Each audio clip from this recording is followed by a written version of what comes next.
Just because a stock is less than $10 doesn't mean that it's good value, it's cheap, it's worth jumping in on. Now you have to do a bit of due diligence, do your homework, dig in, find the right ones to invest and trade in. Now I've run a quick filter to bring back a list of 11 that I think could be worth looking at into the latter parts of this year and into 2023, and I'm going to take you through them now.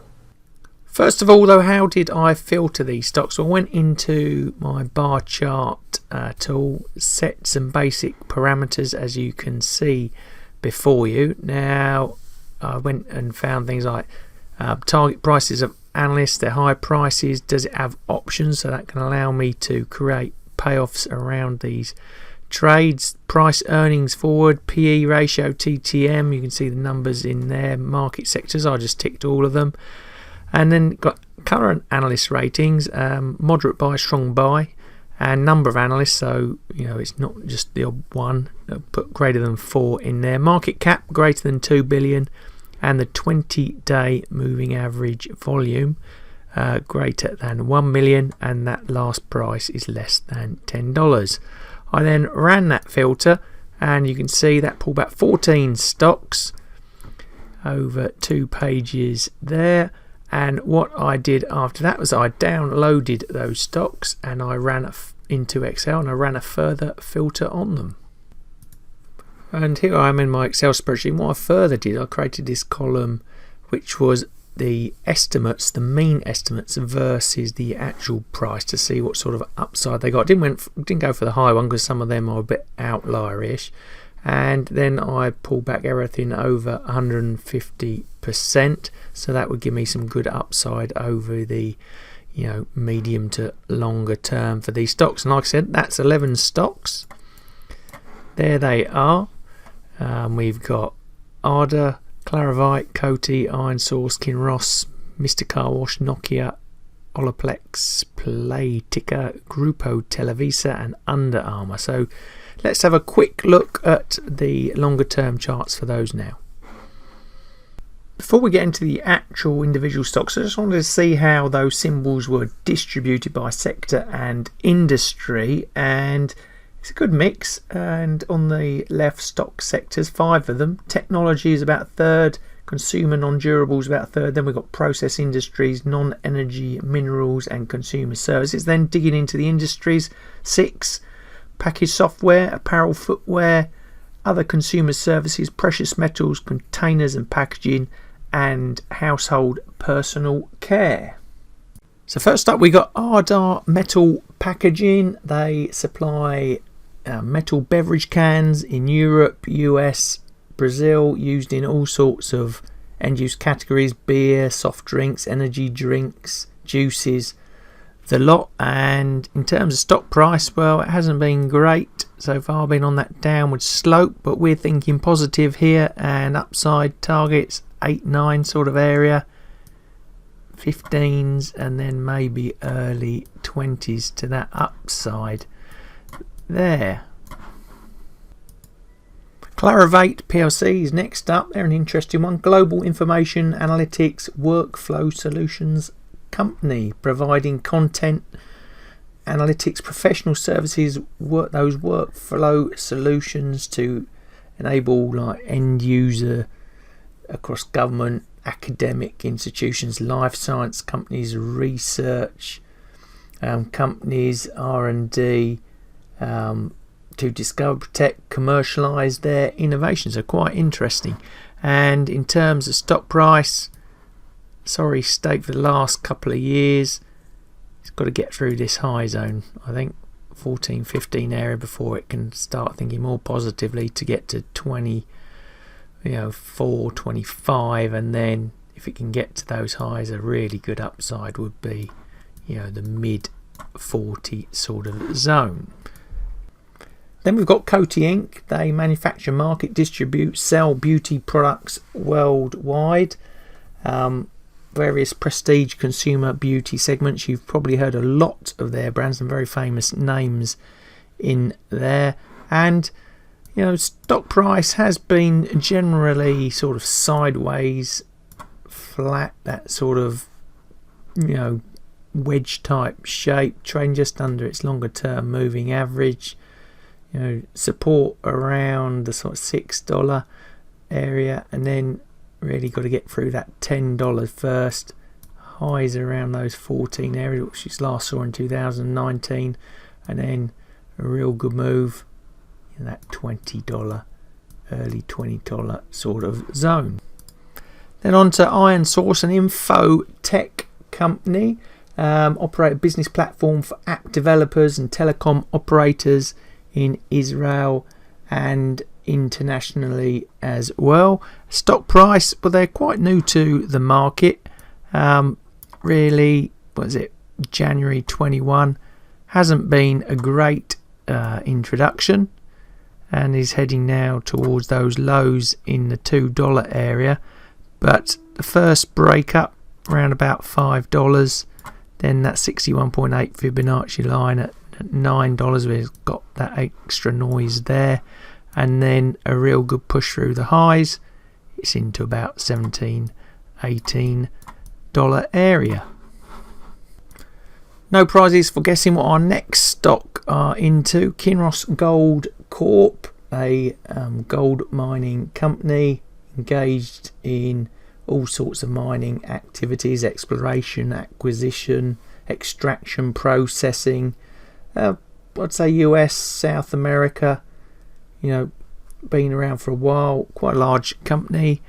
Stock price though, and actually the price of gold hasn't been great for them either over the last few years, but they've been heading down. Could have been consolidating at that real low zone, pushing up. Where can we go to? 7, then maybe 10, and then good move is 15 to the upside. Sixth choice is a greatly named Mr. Car Wash. They, with their subsidiaries, provide conveyorized car wash services in the US. They haven't been around for that long in the public domain. From 21st June when they went live on the stock market, and since then it hasn't been a great introduction, getting down to lows, $8 sort of area. But again, on that positive thought pattern, $14, $15, then 18 area, and then if it can really push on, and the analysts do seem to like it, up to about $30. Sixth choice is a greatly named Mr. Car Wash. They, with their subsidiaries, provide conveyorized car wash services in the US. They haven't been around for that long in the public domain. From 21st June when they went live on the stock market, and since then it hasn't been a great introduction, getting down to lows, $8 sort of area. But again, on that positive thought pattern, $14, $15, then 18 area, and then if it can really push on, and the analysts do seem to like it, up to about $30. Based in Santa Barbara, California, Olaplex Holdings quite simply just manufacture and sell hair care products, and stock price wise, it's another one that's on the slippery slope down to those lows, just under $9. Reversal, got to get through that sort of noise around 17, then it's $22, and then a good solid move would see it getting up to $40 area. Now, Playticker could be an interesting one also to watch. They develop mobile games in the US, Europe, Middle East, Africa, Asia, pretty much the whole world. Casino themed games, available on various web platforms, Apple, Facebook, Google. So interesting one to watch. Like the others, the share price hasn't been doing that well, just sitting under the $10 mark at $9 area. A lot of noise around that 16 to 19 area. Got to push on through there. 61.8 Fibonacci, just around the 25-26 mark, and a good move somewhere just under $50. Then we have Grupo Televisa, and they are a Mexican media company, cable operator. direct to home satellite pay television system in Mexico. The stock price has been a bit bumpy over the last few years and testing those lows in the mid to late $4 area. Got to get up through the noise around the $11 mark, then it's just to under $20, and then good push the $30 area. And finally, another famous household brand name, Under Armour, the sports apparel business, global business into all sorts of sports and sports areas. Hasn't been doing that great compared to the competition, but is a very good brand, and as you can see, it's really got stuck in that sort of $6 to $27 range. Bounce back from here. Where could we try and get that price going to? Well, I think if we are being optimistic, $19, then we would look for those highs to break around the 27. And with this stock, it has got potential. $40 to $50 isn't out of the question. I've got to say that's a pretty interesting list from that filter I created. Remember, that's my own filter, and it could be totally wrong, but I've tried to narrow it down on a few variables to show you the sort of stocks you could be looking at for less than $10 that could be of interest running into 2023. Now, they are riskier stocks at that price level, but you've got to do your like I say, your homework, your due diligence, filter out the stocks before you dive straight in. They can be risky.